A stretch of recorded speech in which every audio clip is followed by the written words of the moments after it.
ماں کی دعاؤں میں بہت اثر ہے۔ ماں اگر ناراض ہے تو دنیا کے کسی کونے پر چلے جائیں، کہیں بھی دعائیں مانگ لیں، تمہاری دعائیں قبول نہیں ہوں گی۔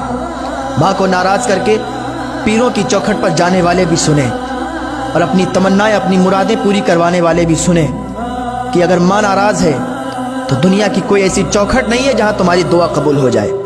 ارے ماں کی دعا میں تو اتنا اثر ہے کہ ماں کی دعا زنجیریں بھی توڑ دیتی ہے۔ ہاں، ماں کی دعا میں اتنا اثر ہے کہ ماں کی دعائیں زنجیروں کو توڑ دیا کرتی ہیں۔ ایک بیٹا تھا، اس کی ماں ضعیف تھی، بوڑھی تھی، لیکن وہ اپنی ماں کا وفادار بیٹا تھا، اپنی ماں کی خدمت کرنے والا بیٹا تھا، ماں کی خدمت کیا کرتا تھا، ماں کی دعائیں لیا کرتا تھا۔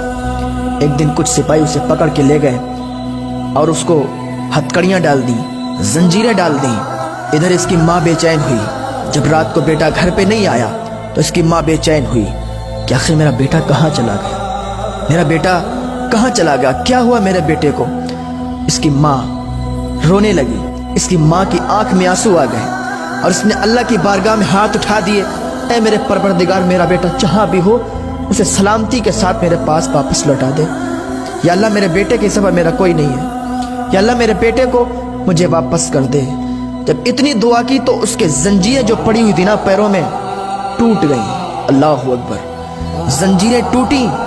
سپاہیوں نے ایک راہب کو بلایا کہ اس کی زنجیریں کیوں ٹوٹ گئیں۔ راہب نے دیکھا اور اس سے کہا کیا تیری ماں زندہ ہے؟ اس نے کہا ہاں میری ماں زندہ ہے۔ راہب نے کہا سپاہیوں سے 1,00,000 بھی زنجیریں نا اس کے پیر میں ڈال دو، اس کے پیر کی زنجیریں ایسے ہی ٹوٹتی رہیں گی۔ سپاہیوں نے کہا کیا بات ہے، کیوں ٹوٹتی رہیں گی؟ راہب نے کہا اس کی ماں زندہ ہے، اس کی ماں نے ادھر ہاتھ اٹھائے ہوئے ہیں، اس کی ماں ہاتھ اٹھاتی ہے، وہ دعا باب اجابت سے ٹکراتی ہے، وہ دعا قبول ہو جاتی ہے، اس کی زنجیریں تو ایسے ہی ٹوٹتی رہیں گی۔ سپاہیوں نے اسے چھوڑ دیا۔ بیٹا دوڑتا ہوا بھاگتا ہوا اپنی ماں کے پاس گیا، چپٹ کے رونے لگا۔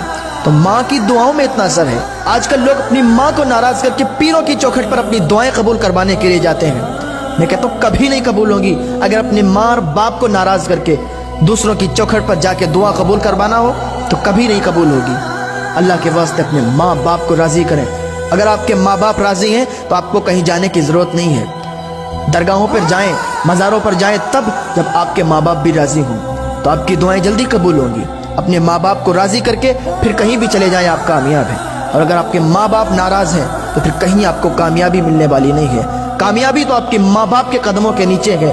آپ کے ماں باپ ایک بار آپ کے لیے دعا کر دیں گے نا، آپ کی دعا ایسے ہی قبول ہو جائے گی۔ اللہ رب العزت کی بارگاہ میں دعا ہے، اللہ ہمیں اپنے ماں باپ سے سچا پیار کرنے کی توفیق عطا فرمائے، ان کی خدمت کرنے کی توفیق عطا فرمائے، اللہ ہمیں نیک عمل کرنے کی توفیق عطا فرمائے۔